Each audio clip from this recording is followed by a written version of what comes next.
नमस्कार मित्रांनो, cricket live चॅनलवर स्वागत आहे सर्वांचं. खुशी खूप दिवसांनी इंडियन क्रिकेट टीमकडून मिळाली. न्यूझीलंड आपल्या मागेच पडलेली असते. नशीब आज जिंकलो आहे, पण बघू आता सिरीज अजून बाकी आहे. ODIमध्ये खूप वाईट पद्धतीने हरलो आपण सिरीज 2-1. तर मजा नाही आलेली तो व्हिडिओ करताना. हरल्यावर जरा मूड बनत नाही, पण ठीक आहे. आता जिंकलो आहे, आपण मस्त जिंकलो 1 साईड. 2020ची टीममध्ये खूप दम आहे, कारण बॅट्समनच आपले अशी एक से एक आहे ना, की विकेट 2 पडलेत किंवा 3 पडले तरी कोण थांबत नाही. म्हणजे एक ट्रॅकवरच खेळत असतात ते लोक. स्ट्राईक रेट चांगला असतो सगळ्यांचा. पहिल्या बॉलापासूनच मारायला बघत असतात. म्हणजे जर बॉल मारण्यासारखा असेल तर मारतातच. तर ते बघायला मिळालं. इंडियाची बॅटिंग होती पहिली. अभिषेक आणि सॅमसनने पण चांगली स्टार्ट केली. सॅमसन पण 2 जे त्यांनी चौके मारे, मस्त मारे, क्लासिक होते. असं वाटलं म्हणजे चांगला टचमध्ये दिसत होता की मोठी इनिंग खेळेल करून. पण एक नको त्या बॉलला आऊट झाला तो. म्हणजे बॉल पण एवढा काही चांगला नव्हता. अभिषेक शर्मा मस्त ह्याच्यामध्ये दिसला. चांगली लय होती. असं नाही की जो येईल त्या बॉलला तो मारायला बघा. कुठले चांगले बॉल होते ते सिंगल पण त्यांनी घेतले. पण मस्त काय 6 मारण्याची त्याची ॲबिलिटी आहे. सॉलिड प्लेयर आहे. आणि एवढं कमी ह्याच्यातच त्यांनी युवराज सिंगला त्यांनी मागे टाकलं 6मध्ये. आज काहीतरी 78 त्यांनी मारले. 33 जस्ट इनिंगमध्ये. तेच युवराज सिंगने 68 मारले. म्हणजे कंपॅरिझन नाही, पण एक सांगतो की मस्त आहे. आणि सगळे तसे फॉर्ममध्ये दिसले. ईशान किशन पण आले चांगले. त्याने पण 2 चौके मारले. असं तो पण वाटत होता मोठी खेळ काय, पण तो पण एक म्हणजे स्लो बॉलला बेट झाला आणि इझी कॅच देऊन आऊट झाला. सूर्यकुमार पण सुरुवातीला आल्या तेव्हापासून चांगला खेळला. त्याचे जो ट्रेडमार्क शॉट होते ते खेळताना दिसला आणि चांगले खेळले. थोडंसं त्याचं टाईम होत नव्हते स्पिनरला 1-2 बॉल, पण आणि आऊट झाला तो पण. म्हणजे त्या बॉलवर तो चांगला मस्तपैकी कवरच्या वरून मारतो वगैरे, पण टाईमच झाली नाही. बॅट थोडी हातात टर्न झाली आणि आतल्या ह्याला बॅटीच्या आतल्या भागाला बॉल लागला. त्याच्यामुळे तो कनेक्ट नाही झाला बरोबर. हार्दिक पांड्या चांगला खेळला. 16 बॉलात तो काहीतरी 25 केला. तो पण सुरुवातीपासूनच मारत होता. शिवम दुबे थोडा अनलकी होता. अनलकी म्हणजे रन्स नाही आले त्याचे आणि अक्षरचे. बाकी सगळे रिंकू वाव कमबॅकमध्ये मस्त इनिंग खेळला. जस्ट 20 बॉलमध्ये 44 रन्स केले. Abhishek Sharma man of the match. 35 ball 84 runs, 5486, 240चा strike rate. Same Rinku 44 runs 20 ball, 4436, 220चा स्ट्राईक रेट. एवढे रन्स झाले इंडियाचे 238. म्हणजे प्रत्येक बॉलरला धुतला असेल, पण तरीसुद्धा त्यातल्या त्यात मी मध्ये एका माझ्या व्हिडिओमध्ये बोललेलो, न्यूझीलंडचा हा जो डफी जो बॉलर आहे तो सध्या खूप इम्प्रेसिव्ह दिसतो आहे. त्यांनी बहुतेक कंट्रीबरोबर खेळताना इकॉनॉमिकल बॉलिंग, विकेट वगैरे घेणं त्याचं म्हणजे मी बघत होतो. आणि इंडियाबरोबर मध्ये येऊन पण तो तसंच परफॉर्म करेल की नाही याच्याकडे लक्ष होतं आणि त्यांनी तसंच केलं. जस्ट 27 रन्स दिले 4 ओव्हर्समध्ये आणि 2 विकेट्स. जिकडे सगळे बॉलरला आज चांगलाच फटका म्हणजे मार पडला आहे, तिथे त्याने एवढी मस्त बॉलिंग टाकली. इवन बुमरालासुद्धा 3 ओव्हरमध्ये काही 29 रन्स गेले. त्यांच्याकडून 190 रन्स झाले, 7 विकेट. त्यांचे 3 विकेट पटापट गेले पहिल्याच ओव्हरमध्ये. अर्शदीप मस्त आउट स्विंगवर त्याच्या कट आणि काय कॅच घेतली आणि संजू सॅमसनने मस्त लेफ्ट हँडमध्ये डाईव्ह करून जबरदस्त कॅच घेतली ती. त्याच्यानंतर हार्दिकने पण पहिल्या ओव्हरमध्ये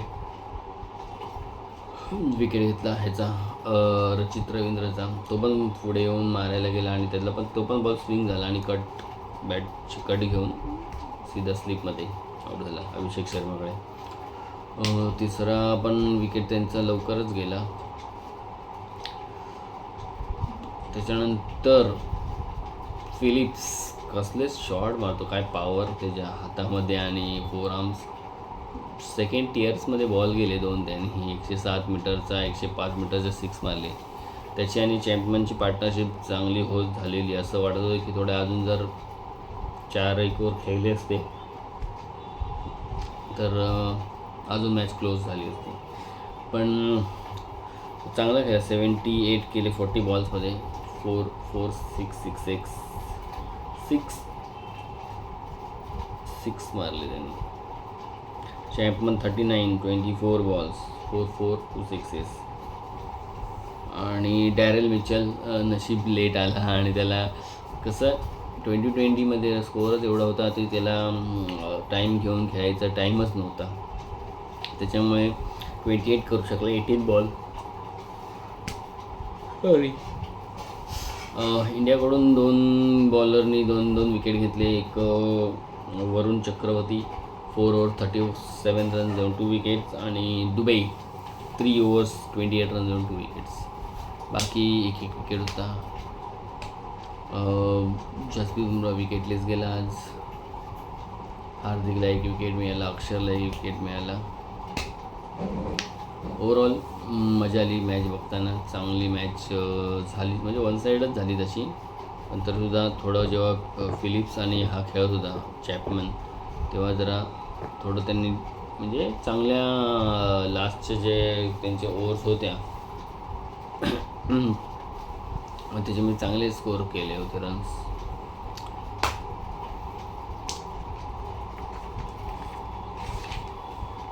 आता बघू दे दुसरी मॅचमध्ये काय करतात. हीच विनिंग स्ट्रीक इंडियाने कायम ठेवली पाहिजे. इंडियाचा डॉमिनन्स आहे T20मध्ये, तो कायम राहिला पाहिजे. सूर्यकुमार यादवची कॅप्टनशिप. सूर्यकुमार यादव आज बरा खेळला, पण अजून जास्त बऱ्या खेळण्याची अपेक्षा आहे त्याच्याकडून. त्याच्याकडून एक 50 चांगले यायला पाहिजे. 30 बॉलात 50, 28 बॉलमध्ये 50 असं एक इनिंग यायला पाहिजे. त्याच्याशिवाय बाकी ठीक आहे. संजू सॅमसन पण चांगल्या ह्याच्यात दिसला, तो येईल त्याच्याकडून एक 50-60 रनाची इनिंग्स येणार. हा पण ईशान किशन पण बरा दिसत होता. बघू अजून. कॅचेस काय इंडिया प्लेयर कॅचेस सोडतो. ODI 2020मध्ये म्हणजे चांगले प्लेयर पण सोडतात. रिंकूकडून कॅच सुटली, ईशान किशनकडून एक कॅच सुटली, तर हे काय चांगलं नाही. एवढी मोठी टीम आहे 2020मध्ये नंबर 1, ODIमध्ये पण नंबर 1 होती, आता आहे काय माहिती नाही. आणि त्या टीमकडून एवढं कॅचेस सुटायचं प्रमाण खूप जास्त आहे. वर्ल्डमध्ये आपण नंबर 1वर आहोत कॅच सोडण्यामध्ये सध्या. म्हणजे एवढी चांगली फिल्डिंग साईड, यंग टीम असून पण कॅचेस खूप सोडतो आपण. तर याच्यावर खूप कॉन्सन्ट्रेट करायला पाहिजे, खूप इम्प्रूव्हमेंट करायला पाहिजे.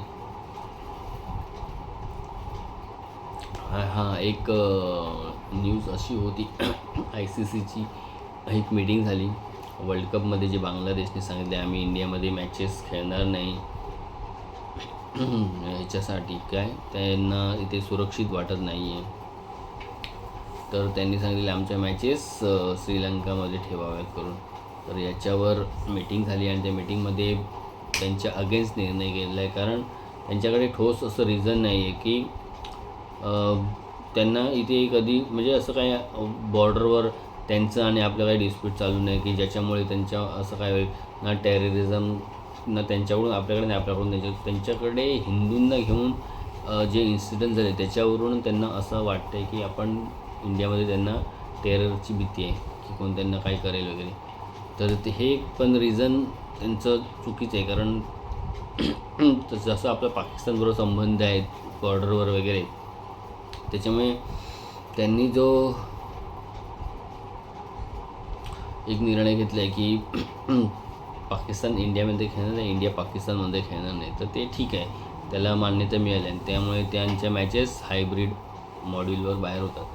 पण या बांगलादेशच्या बाबतीत तसं होऊ शकत नाही आणि त्यांच्या अगेन्स्ट बाकीच्या बोर्ड लोकांनी पण हे केलं. फक्त पाकिस्तानच त्यांच्याबरोबर होतं की यांच्या मॅचेस इंडियामध्ये नाही व्हायला पाहिजे. तर आता ICCने त्यांना निर्णय दिला आहे की 24 तासात तुम्ही तुमचं जर निर्णय मागे घेतलात तर तुम्हाला तरच तुम्ही इंडियामध्ये येऊन खेळू शकाल. नाहीतर जर तुम्ही तुमचा निर्णय ठाम असाल की तुम्हाला इंडियात नाही खेळायचं आहे, तर मग तुमच्या व्यतिरिक्त आम्ही स्कॉटलंडला तुमच्या जागेवर स्थान देणार आणि वर्ल्ड कप जसा शेड्यूल आहे तसा होणार. तर आता बांगलादेश क्रिकेट बोर्ड आणि त्यांच्या गव्हर्मेंटवरच निर्णय आहे की त्यांना इंडियात खेळण्यास ते तयार आहेत की नाही. तर बघू काय होतं, उद्या कळेलच. तर ऑल द बेस्ट इंडियाच्या पुढच्या बाकीच्या सर्व मॅचसाठी, आणि असंच डॉमिनेन्स करा. आणि न्यूझीलंडला तर खूप बेकार पद्धतीने हरवा, कारण मला सध्या न्यूझीलंडचा खूप राग येते. राग नाही, ॲक्च्युली ते खूप चांगले खेळतात आहे आणि इंडियाच्या अगेन्स्ट तर चांगलेच खेळतात आहे. वर्ल्ड टेस्ट चॅम्पियनशिपपासून वर्ल्ड कपच्या फायनल विनलमध्ये खूप त्यांनी आपल्याला टफ फाईट दिली आहे. छोटा एवढं कंट्री असून खूप चांगले खेळतात आहे, तर त्यांना असंच वन साईड हरवलं पाहिजे. तर बघू काय होतं. मित्रांनो, व्हिडिओ आवडला असेल तर लाईक करा, शेअर करा आणि सबस्क्राईब करायला विसरू नका. थँक्यू.